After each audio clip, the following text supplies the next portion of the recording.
Mesdames, Messieurs, bon après-midi et bienvenue au journal bilingue sur Équinoxe Télévision. La première partie en anglais, c'est avec Essie Lucy Liengo. Good afternoon, Essie Lucy. Good afternoon, La Flesnier. Good afternoon, dear viewers. This is the midday bilingual edition on Equinoxe Television. We begin right here in the city of Douala, where part of section of the Douche Municipal Market in the Douala 1 subdivision is now a shadow of itself following an inferno that broke out yesterday afternoon in the market. Witnesses report that the fire began in a Chinese shop before spreading to nearby stores. The incident created a scene of confusion, as we are going to be seeing on our screen, disrupting traffic for several hours. The arrival of the firefighters was timely to extinguish the flames, which was threatening to spread to nearby buildings. Fortunately, there were no injuries, but the extent of material damage is significant. We shall come back to that in subsequent news editions. Away from that, we now take this communique signed by the Minister of Transport, Jean-Ernest Massinangale-Bibehe. In the communique, the Minister announces that the signing ceremony of the Memorandum of Understanding between the State of Cameroon, represented by the Minister of Transport, and the Yeningen Construction Company for the construction of the Limbe Deep Sea Port, initially scheduled for today, 31st of July 2025, has been postponed to a later date. Still in the economic capital city of Douala, the poor state of roads is a nightmare and ordeal for road users, especially roads connecting several localities. The state of the roads, now made up of large potholes that look like mini lakes, is a challenge for road users, especially as some economic activities are standstill as a result of the deplorable state of roads in the economic capital city. Our reporter Mala Glory visited the Douala 2 and Douala 3 subdivisions and compiled this report. Douala prides itself as the center of excellence with its economic value, yet can't boast of good roads. In the Denier Poto neighborhood, Douala 2, for example, precisely at the main junction, potholes visible on the road transform into mini lakes whenever it rains. To avoid traffic at the Ndokoti roundabout, vehicle owners pass through this stretch, thus increasing the potholes. The road, which has become a death trap, is gradually affecting economic activities, and this man is a victim. We don't even have roads in this country. We have been here since 7 a.m. struggling to see that the bus can be taken out of this hole, and passengers are waiting for me. You know it's holiday. Both cars and bikes make accidents in this hole every day. Seriously, all is not well in this country. About 300 meters away from there is the stretch leading to Rond-Point Saint-Michel. The road is completely damaged with very large potholes, making it difficult plying through.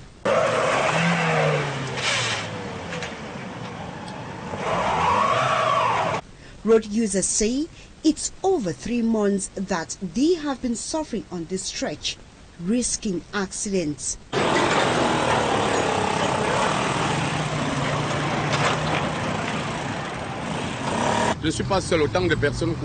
I am not alone. Many of us run this risk every day, and this is the only route we can take. And elsewhere in the Douala 3 subdivision, the road from Dokoti to the industrial zone is in a deplorable state. Vehicle owners complain of frequent car damage. My fuel tank just exploded, causing fuel dripping from it. I have to wait for a mechanic. The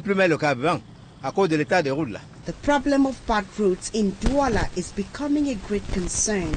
Residents wish the upcoming elections can bring change not only in the city of Douala, but across the country. In politics, ahead of the October 12 presidential election, the withdrawal of voter cards is ongoing timidly in Elekam branch offices here in the city of Douala. The handful of electorates met say they are not discouraged to exercise their civic duty despite the prevailing tension in this pre-electoral period. Innocent Aziz spoke to some of them and compiled this report.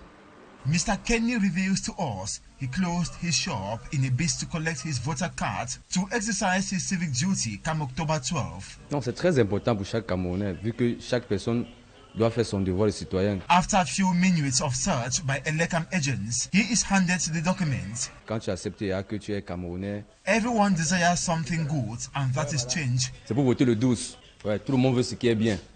Et si tu veux ce... If there is change, you will be proud for participating in the process. Viens être un acteur majeur. Donc viens être un acteur pour que demain, si ça, comme on dit au quartier, ça bosse, que tu fais partie des gens qui ont permis que ça puisse donner. Other persons are as well engaging in the civic duty. C'est ma première fois de venir. This is the first time I am participating in an electoral process.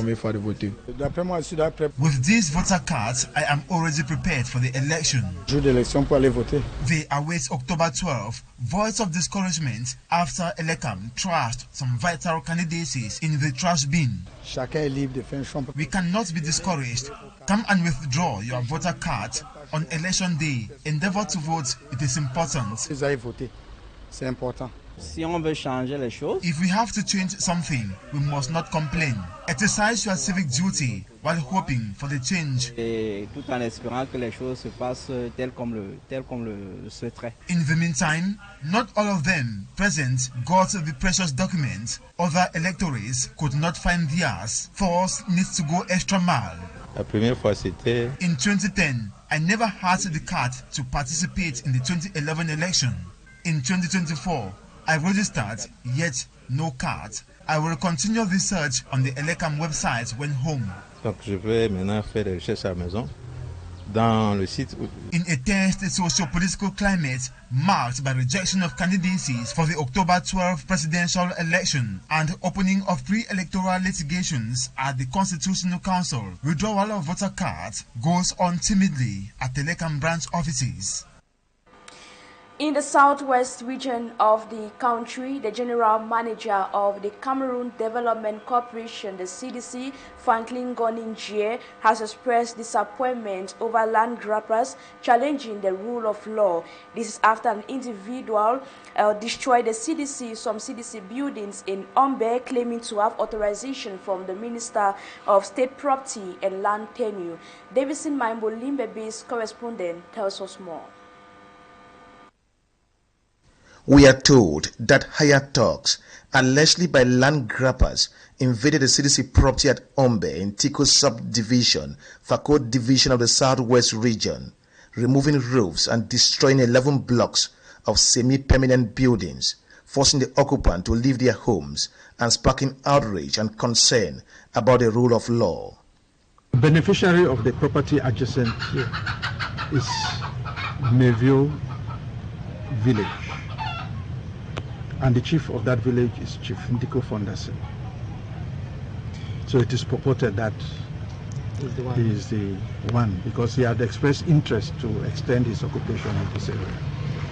The incident brought out the CDC General Manager Franklin Goninjie and some top management staff to the side. Well, what we have here is some semi-permanent buildings. As you see, the roofs were taken off. And I decided to come and see because there's a background to all of this that is happening here. The CDC General Manager says the parcel of land remains CDC property and has never been ceded. We have a clear-cut judgment as to who owns the property. But we find ourselves in front of a situation where it seems like all of that, which is supposed to have weight in a state of law, seems to have no weight. And it's about how potent some individual is. It is on record that after almost all the land in the area was ceded to some villages, there was a need to carve out a portion for the construction of security structures to provide security in the entire area and protect state institutions within, especially considering that Mutengene lacks a police station or a gendarmerie brigade. There was a proposal for surrender to the gendarmerie, right? But seemingly pulling of strings, individuals seem to push their individual interests at the expense of what should be for common good. The incident has once again brought to light the level of personal greed above state interest and the undermining of the rule of law. Individuals, no matter how strong they may be, would challenge the state of law. It is a cause for concern. It is a concern that land grabbers are willing to go to such extents to acquire land despite its intended use for public benefit. Davidson Maimo, Limbe-based correspondent, reporting there. We stay in the southwest region of the country, where common law lawyers from the Anglophone regions have voiced their discontent with a decree signed by the President of the Republic, which states that notary publics in these regions will now be appointed. Some view this as unethical and also a violation of the common law system. Rex Afon tells us more.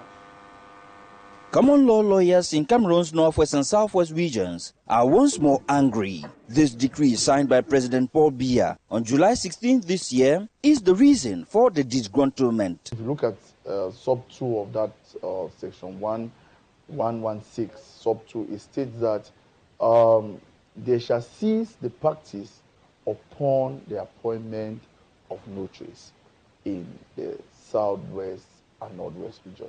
The appointment of notaries by the state, the lawyers say, will have serious repercussions on them and their clients. This is a very dicey situation. Why? Because lawyers in the northwest and southwest are trained to be barristers, solicitors, and notaries. To come and remove the notary part of their training, you are depriving somebody of what he or she studied to perform as a function. We have 1,400 lawyers in the southwest and northwest regions who are trained to perform that function. At no time will the state appoint 1,400 notaries, which means you are depriving 1,400 people of their job. That law is not only immoral, it is vexatious, it is not people-oriented. They have all demanded that that particular article of the decree be revised. Lawyers are not happy. Lawyers are saying that they shall try to resist this law. We are calling on the head of state to look and consider revising or revisiting this particular section 116 of this decree. In 2016, it took street protests for the lawyers to obtain a translated version of the OHADA law. The legal minds which the government asks now why tempers are still tameable. Rex Afon putting an end to the first part of the news. La fleur signée, la seconde partie, c'est avec vous en langue française. Thank you, Essie Lucie Liengou, Madame, Monsieur. Bon après-midi une fois de plus et merci de vous informer sur Équinoxe Télévision. En début de ce journal, hier après-midi, un violent incendie s'est déclaré au marché chinois dans l'arrondissement de Douala 1er. Plusieurs boutiques ont été réduites en cendres. Les pertes matérielles sont estimées à plusieurs centaines de millions de francs CFA. Sur les lieux d'Alastiana et Clarisse Fotso ont recueilli les premiers avis. Voici le reportage. Une foule impuissante et consternée qui regarde les dégâts de l'incendie, ayant réduit en cendres les maisons d'habitation et les boutiques au marché chinois dans le premier arrondissement de Douala. Sur le lieu de l'incident, plus rien, juste des décombres en feu où s'échappent d'épais fumées noires qui envahissent le ciel de cet espace marchand, très fréquenté de la capitale économique. Nous avons été surpris par les cris des passagers et autres qui voyaient les flammes naître du côté du CCA, qui est notre voisin immédiat. Et directement, nous avons accouru pour essayer de libérer l'emprise de tout ce qui pouvait encombrer le passage des véhicules d'intervention et même ce qui pouvait servir de pont pour les flammes qui venaient et qui étaient abondantes qui venaient du CCA. Selon des sources, tout serait parti de la boutique d'un commerçant de nationalité chinoise qui était en train de souder des objets. Quand la fumée a commencé à surgir, nous on a voulu intervenir, le Chinois il a refusé, il a demandé de ne pas entrer. Maintenant c'est quand ça a pris maintenant, le degré de la flamme a pris maintenant une autre, lui-même il a fui. L'intensité des flammes dépassait largement les capacités d'action des commerçants. Il a fallu attendre l'arrivée des sapeurs-pompiers pour circonscrire les flammes. On a tout fait ce qu'on pouvait, c'était une petite flamme du quartier là. C'est comme nous on devait éteindre ça. L'action de secours a consisté immédiatement à enrayer la propagation vers les immeubles contigus. Au moins de 5 engins pompes d'incendie déployés, de 2 véhicules d'intervention diverses, d'une échelle aérienne et d'un véhicule de secours et d'assistance aux victimes. Le bilan rendu à ce moment, le feu est circonscrit. Au moment où nous quittions les lieux, la circulation a été coupée dans le périmètre afin de parer à toute éventualité.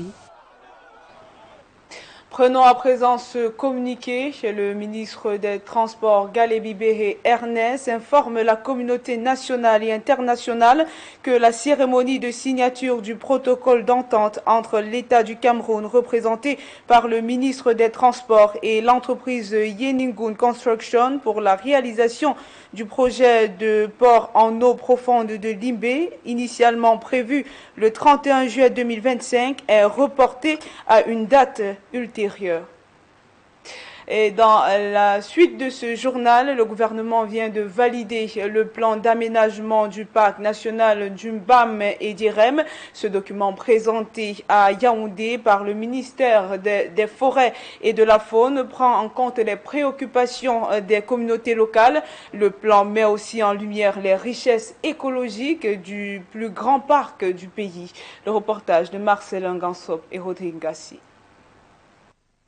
Le défi est suprême, puisqu'il est question d'étendre le réseau des aires protégées du Cameroun. Dans les 3 grands départements concernés, il faut non seulement bousculer certaines habitudes, mais également amener les communautés riveraines à adhérer au projet et à contribuer à sa réussite. Que vraiment les femmes soient bénéficiaires de beaucoup d'appui parce que nous vivons vraiment dans la pauvreté.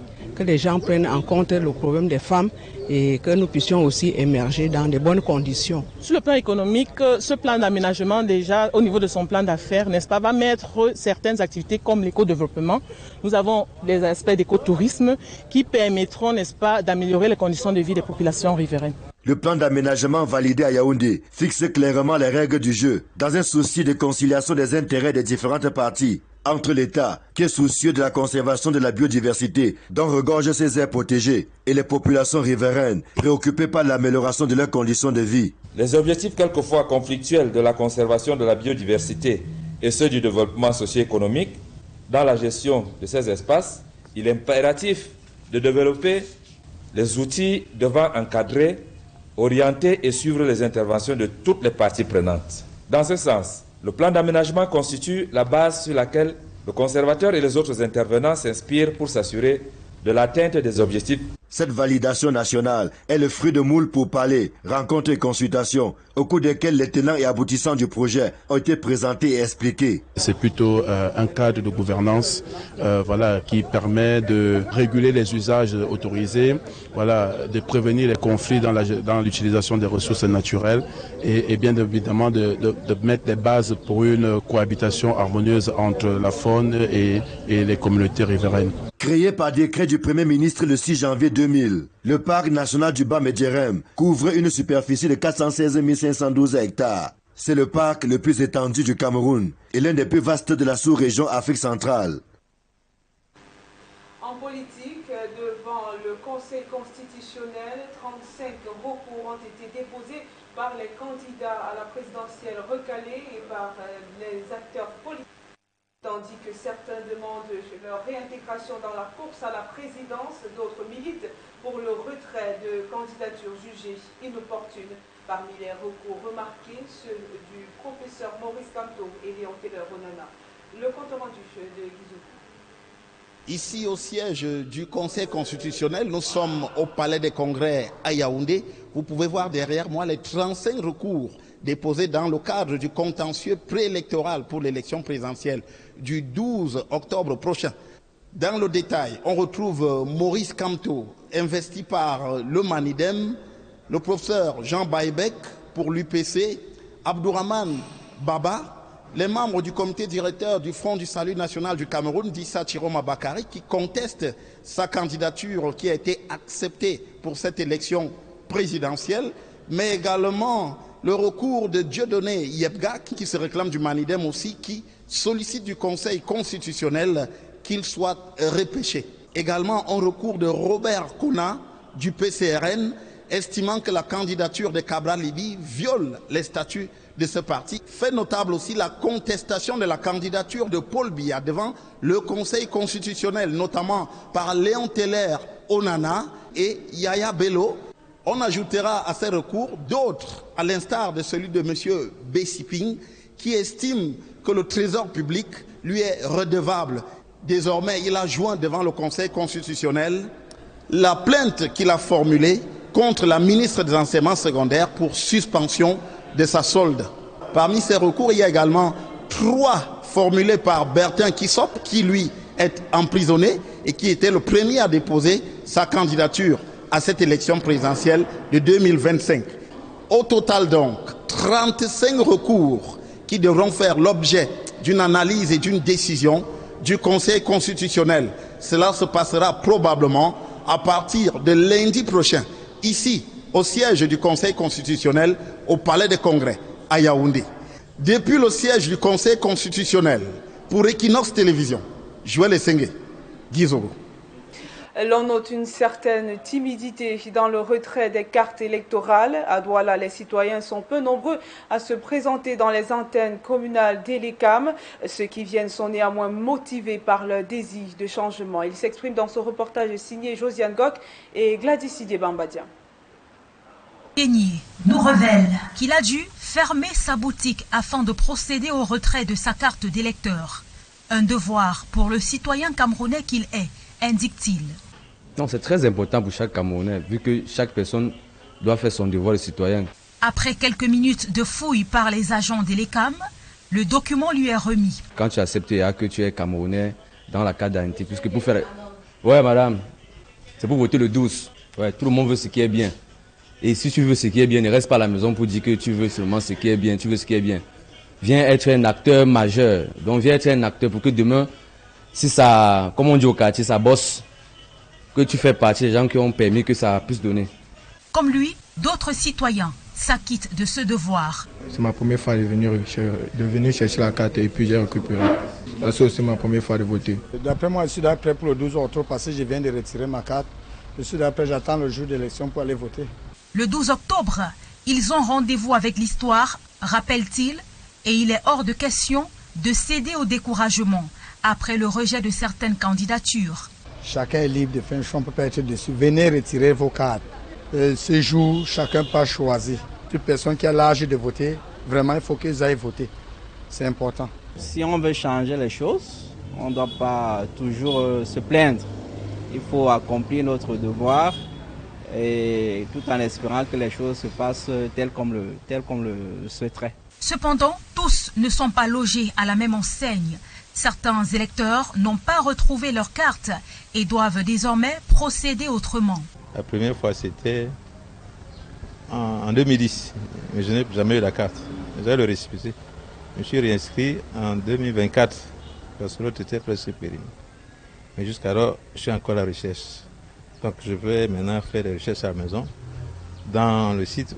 Dans un climat socio-politique tendu, marqué par le rejet de certaines candidatures et l'ouverture du contentieux préélectoral devant le Conseil constitutionnel, le retrait des cartes d'électeurs se fait timidement dans les agences communales d'Elecam. Nous terminons cette édition par la page santé. À Douala, des pneumologues venus d'Afrique et d'Europe se sont réunis pour échanger sur les défis liés à la prise en charge des maladies respiratoires. En toile de fond, la pénurie persistante d'équipements dans les hôpitaux et la nécessité de solutions durables pour la prise en charge des patients. Le reportage est signé Kevin Thiogo. Asthme, bronchopneumopathie chronique obstructive, apnée du sommeil, ce cortège de maladies respiratoires constitue au Cameroun un enjeu majeur de santé publique, mais reste insuffisamment intégré dans les politiques jusqu'ici mises en place dans le système de santé. Des affections qui contribuent chaque année à des taux de mortalité élevés. Ce qu'on appelle l'insuffisance respiratoire aiguë, en gros, c'est l'incapacité de l'organisme à assurer les besoins de l'organisme en oxygène pour pouvoir permettre le bon fonctionnement du corps. C'est une situation grave qui peut conduire au décès. L'accès limité aux soins, les préjugés, le manque de matériel adéquat sont entre autres facteurs qui impactent négativement la prise en charge optimale des patients. Souvent, la population est démunie, donc le besoin de pouvoir avoir accès également à ces explorations qui restent chères pour elles. Elles ont besoin d'avoir des consultations qui leur permettent de pouvoir poser des diagnostics sur des symptômes qui ne sont pas toujours bien compris. Et apporter de l'oxygène à un patient est un médicament sûr et efficace. Nous relevons ici ce petit stigma que nos patients ont, qui, sous oxygénothérapie, se sentent vraiment en fin de parcours pour leurs proches. À l'effet d'améliorer la qualité du suivi médical des patients souffrant de ces pathologies, une rencontre réunissant les pneumologues se tient dans la ville de Douala. Elle fait suite aux activités marquant le 11e congrès des pneumologues des pays francophones d'Afrique et d'Europe. Il est important que nous maîtrisons davantage les explorations qui sont réalisées en pneumologie, le matériel spécifique utilisé dans la prise en charge de ces pathologies. Également mené auprès des pouvoirs publics, un plaidoyer afin de doter nos formations sanitaires des équipements adéquats. Nous sollicitons que tous les structures sanitaires puissent bénéficier de cet appareil afin d'avoir un traitement efficace et optimal de l'oxygénothérapie. C'est vraiment en pénurie dans nos centres de santé. Plusieurs autres modules de formation auront permis aux participants venus de divers pays d'Afrique d'être édifiés sur la VNI, l'oxygénothérapie en aiguë, entre autres aspects évoqués. Voilà, c'est la fin du journal. Merci pour votre attention. Merci également et surtout à l'équipe en régie. Restez sur Équinoxe Télévision dans une trentaine de minutes. Ce sera le PD News. Quant à nous, on se retrouve demain, 7h, 9h et 12h. Très belle journée à vous.